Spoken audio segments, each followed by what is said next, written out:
Zone 51 niki cyangwa Area 51 yavuzweho byinshi.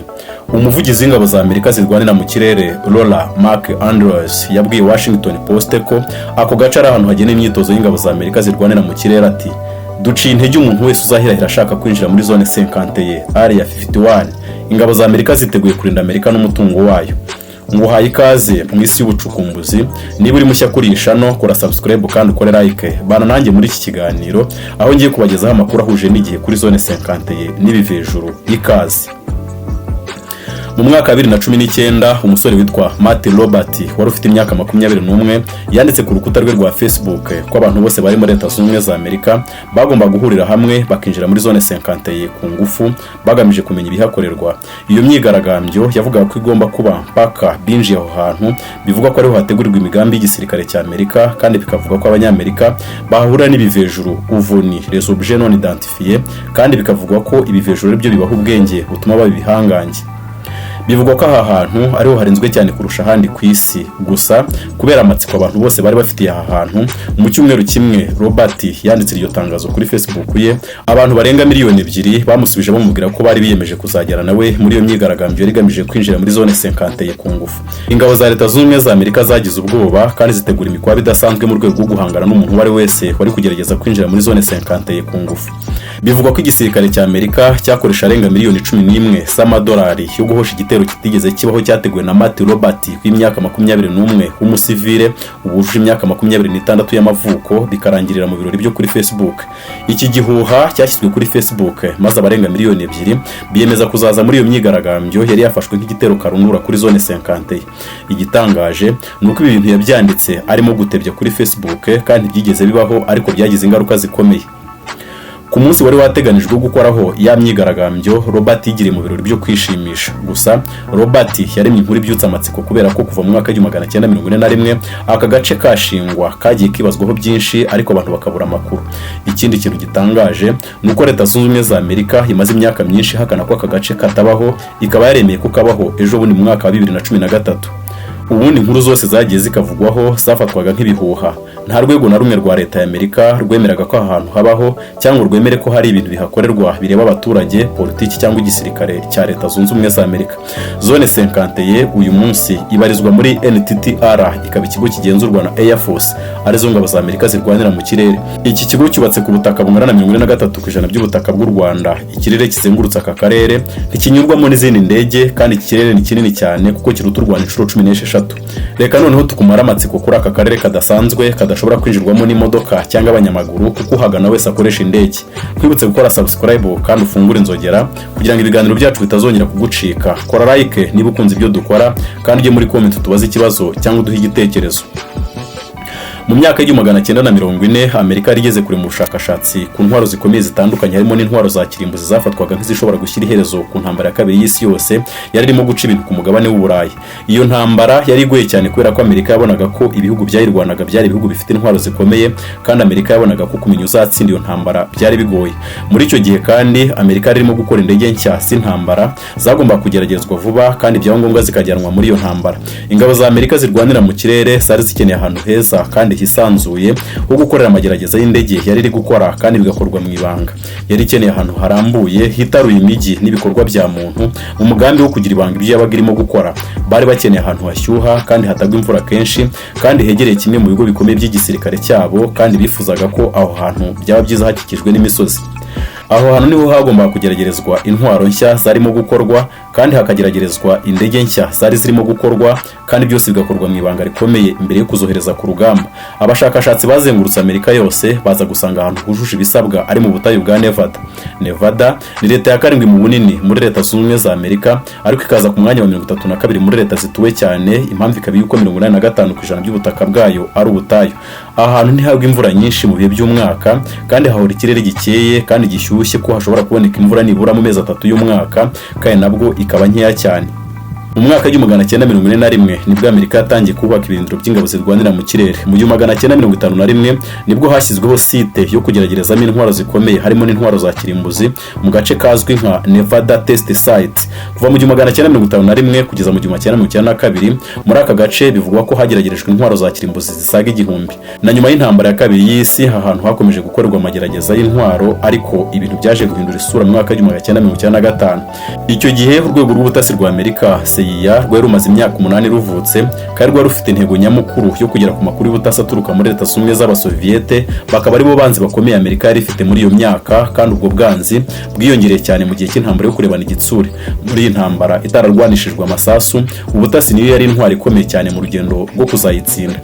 Gusa CIA yari ifite ibibazo bikomeye, ntabwo yashoboraga kumenya neza ibibera mu Basoviyete baje kuva mu Burusiya tuzi uyu munsi, bitewe n'ukuntu ubutegetsi bw'Abasoviyete bwari bwubatse n'ukuntu bwakoranaga n'abaturage babwo. Byari bigoye ko Leta ya Amerika yinjirira iki gihugu cyari gihangange. Bifuzaga ubutasi bwatuma bamenya amabanga y'intwaro barimo gukora, ariko nta muntu bari bafite wabaha ayo makuru. Iki cyuho CIA yahisemo kukiziba ikoresha ikoranabuhanga riteye imbere. Mu mwaka w'1955 CIA na Air Force, igisirikare kirwanira mu kirere cya Amerika, bashyizeho umugambi udasanzwe gukora indege karundura yashoboraga kuzamuka mu kirere ku butumburuke bwo hejuru cyane, ku buryo radari z'Abasoviyete zidashobora kuyibona, maze ikabafasha mu butasi bwabo. Bifuzaga ko iyo ndege yajya izamuka mu kirere cy'Abasoviyete maze ikagifata amafoto ikayohereza inzego z'ubutasi za Amerika, bityo bakamenya ibikorwa mu Basoviyete. Ikintu cya mbere cyagombaga gutuma uyu mushinga utanga umusaruro nuko wagombaga gukorwa mu ibanga. Niyo mpamvu CIA yashakaga ahantu hihariye yakorera uyu mushinga. Bifuzaga ahantu bakubakiriye indege hadasanzwe, kandi kuhakorera bigatanga umutekano ku buryo ntawe uzamenya ibyo Amerika ari kuba yibereyemo. Nguko uwo mushinga wisanze muri bwa butayu bwa Nevada, muri cya kigo cyageragerezwagamo intwaro. CIA yatoranije muri icyo kigo rwagati ahantu hahoze ikiyaga cyaje gukama, ku butaka ikiyaga cyahozeho bwari ubutaka burambuye kandi hakaba hari ku rutare. Ibi byari ingenzi kuri CIA kuko yifuzaga ahantu yakubaka umuhanda indege zikoresha mu guhaguruka no kugwa ufite kilometero 11 zose. Ubusanzwe ku isi izi nzira z'indege zigira kilometero hagati y'enye cyangwa 5. CIA yo yifuzaga ikibuga cy'indege gifite kilometero 11 kuko byari kuyifasha kuwasuzumira za ndege yifuzaga gukora, kandi bigakorwa mu ibanga. Izi ndege zari kuba zikeneye inzira ndende mu guhaguruka cyangwa mu kugwa, zidateye abaturage urusaku ngo bitume zibazwaho byinshi bitari ngombwa. Umushinga wa mbere wahakorewe wari ukubaka indege zizwi nka U2, zari zigenewe ibikorwa by'ubutasi gusa. Zari zifite umwihariko wo kuzamuka ku butumburuke bwo hejuru cyane, ku buryo radari zitashoboraga kuzibona. Mu mwaka w'1950 n'1960 indege zisanzwe ntizarenzaga ubutumburuke bwa kilometero 12 mu kirere, mu gihe U2 iyo yashoboraga kugera kuri kilometero 18 z'ubutumburuke cyangwa kuzirenzaho. Muri icyo gihe ibi byari ikoranabuhanga rihambaye. Abantu benshi bavuze ko izo ndege za U2 zongereye Amerika amahirwe yo gutsinda intambara y'ubutita, kubera ko izo ndege zarifashishijwe maze zibagezaho amabanga y'Abasoviyete batari bazi ko bari gutatwa. Kuva ku byogajuru byarimo gukorwa cyangwa ku ntwaro za rokete, ubwato bugendera munsi y'amazi, ahabera imyitozo ya gisirikare, U2 yahaye Abanyamerika amakuru ubundi byari bugorane kugira ngo bazayagereho. Gusa ibi byarahindutse mu mwaka w'1960.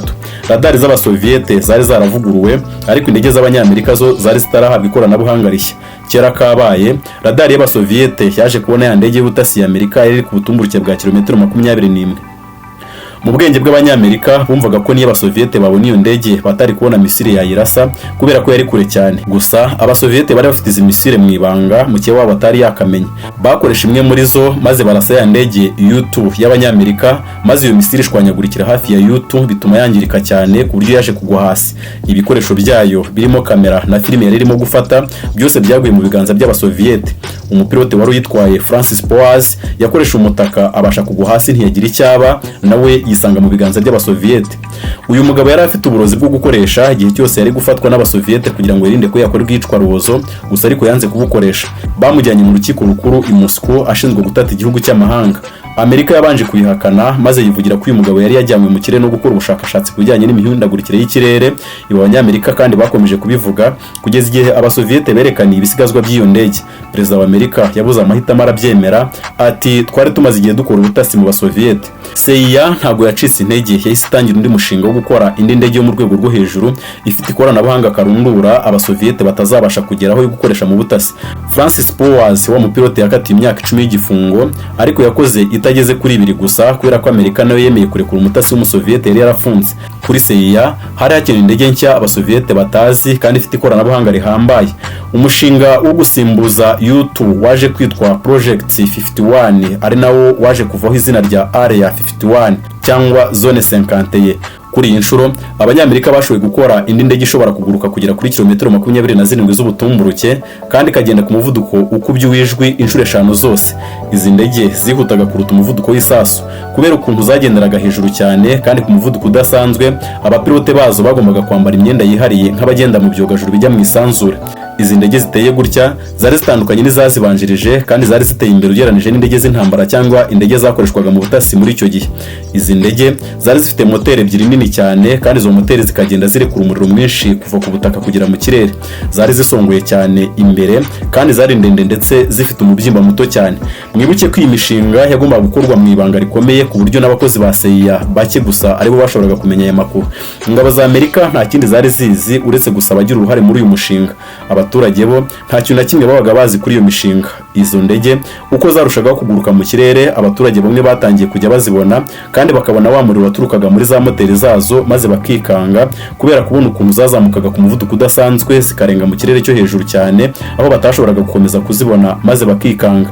Nguko uko bamwe batangiye gukwirakwiza bya bihuha twatangiriyeho bakavuga ko hari ibintu bituruka mu isanzure bikaza ku isi bikazenguruka ubundi bigasubira mu kirere, ovni cyangwa les objets non identifiés. Kubera ko icyo gihe inkomoko y'ibyo bintu itarizwi, abaturage batangiye kuvuga amakuru atandukanye cyane kuko muri iyo myaka hari hagezweho ibihuha bivuga ko mu isanzure hagomba kuba hari ahantu hari abantu cyangwa ibiremwa bifite ubwenge nkatwe.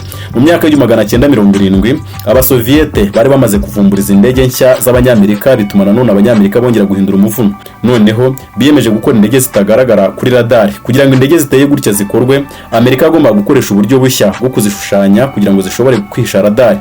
Izi ndege zifite imikorere idasanzwe zatumye hakurikiraho ibihuha bivuga ko ari ibintu byakorewe mu isanzure bikazanwa n'ibindi biremwa byo mu isanzure kandi ibihuha biteye gutyo byarushaho kwiyongera. Hagati y'umwaka w'1950 n'igihumbi CIA ubushakashatsi yakoze bwerekanye ko hejuru ya 50% y'ibintu byanditswe mu binyamakuru ku nkuru zivuga ku bintu byagaragaye mu kirere ariko abantu ntibamenye ibyo ari byo ko byari izi ndege z'ubutasi yakoreshaga. Rimwe na rimwe hari izo ndege zabaga ziri hafi y'ubutaka mu gihe cy'ijoro ku buryo abantu bashoboraga kuzibona n'amaso kubera ko ahantu zahagurukiraga kandi zikagwa hatabaga ubukonje n'imvura byatumaga zigaragara neza kubera wa muriro wazo. Kuri CIA ibi ntabwo bifashe nk'ikibazo ahubwo yabyuririye ikora ubundi bushakashatsi bwo kwiga ku mitekerereze y'abantu igamije kureba uburyo abantu bashobora gukwirakwiza igihuha n'ukuntu yakibyaza umusaruro, uko abantu bitwara iyo babwiwe amakuru batari bazi ndetse n'ibindi.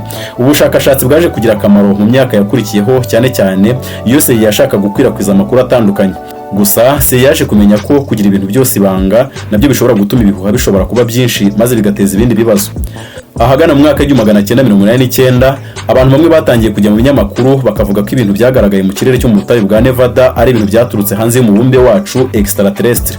Bamwe batangiye gukora no kugaragaza ibishushanyo byabyo kandi batangira kuvuga ko bari kubikoraho ubushakashatsi ndetse bamwe batangira kubikuramo inyungu. Uko byarushagaho kujya mu binyamakuru, ba mukerarugendo nabo barushagaho kujya gusura ubu butayu bwa Nevada bajyanywe n'amatsiko yo kuba babona ibyo bintu byazanywe n'ibiva hejuru.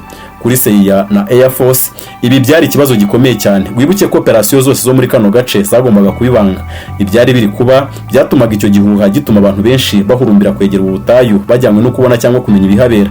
Mu myaka y'1992 internet yari imaze kuboneka henshi ku isi, bivuze ko ibyavugwaga kuri zone 51 byageraga ku isi ku buryo bworoshye kandi byageze mu mwaka w'2000 iki kibazo cyarageze ku rwego rw'igihugu kandi uko abaperezida basimburanaga ku butegetsi bakibazwagaho kuva kuri Bill Clinton, George W. Bush, Barack Obama na Donald Trump. Muri 2013 inyandiko za CIA zahoze ari amabanga zaje kugera hanze zibarizo zemeza ko zone 51 ibaho. Bivuga ko ahantu hakoreraga abakozi 1500 ku munsi kandi bavaga mu mujyi wa Las Vegas uri kilometero 150 bakajya ku kazi ka buri munsi. Indege batwara yari indege idafite ibirango, idafite izina ariko ifite gusa umurongo utukura kuva imbere kugera inyuma.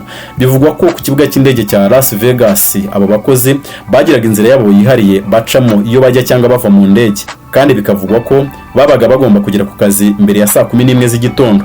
Zone 51 ni kamwe mu duce twinshi ingabo za Amerika zikoresha mu kwiga amayeri mashya y'ubutasi, ikoranabuhanga ry'indege rigezweho n'ibindi bitandukanye. Uyu munsi biri kuhakorerwa birashoboka ko nta muntu uzigera bimenya na rimwe, wenda bikazagerwaho cyangwa bikazamenywa n'ikoranabuhanga rizaba rigezweho mu myaka 50 iri imbere. Nk'uko ibi tubabwiye ari ikoranabuhanga rigezweho ry'ubu rishobora kugera ku makuru yo mu myaka 50 ishize. Wenda wakuri iki kiganiro witurije, kwibutse gukora subscribe kuri channel yacu kandi ufungura inzogera ku buryo nta kindi cyegeranyo kizongera kugucika. Kora like niba ukunze ibyo dukora kandi ujye muri comment uduhe igitekerezo cyangwa utubaze ikibazo. Ndabashimiye nawe ubutaha.